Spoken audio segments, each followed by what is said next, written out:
cos c plus cos d equal to এবং cos c মাইনাস cos d equal to, এই দুইটা সূত্রের ক্ষেত্রে তোমরা আসলে গুলায়ে ফেলো এবং প্লাস মাইনাসে ভুল করো, সাইন কসে ভুল করো, ঠিক আছে। তো আমি একটু তোমাদের এটা দেখাই যাতে তোমাদের পরবর্তীতে আর কখনো তোমাদের এটা ভুল না হয়, ঠিক আছে। তো একটু মনোযোগ দিয়ে দেখো, তাহলে তোমরা বুঝতে পারবা। এখন দেখো cos c plus cos d যখন থাকে তখন কি হয়, 2 cos c plus d by two cos c minus d by two, that means দেখো দুইটাই cos আছে, যখন মধ্যখানে প্লাস ছিল তখন কি ছিল, দুইটাই cos ছিল।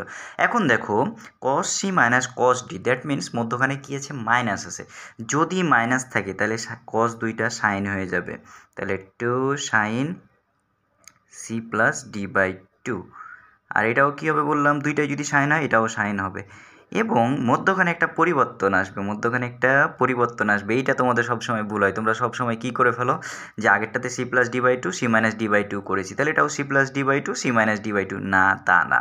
তাহলে এটা হবে কি c plus D by two, আর এটা হবে কি বলতো, বিপরীত, দ্যাট মিনস সি এর জায়গায় ডি, ডি এর জায়গায় C, D minus C by two.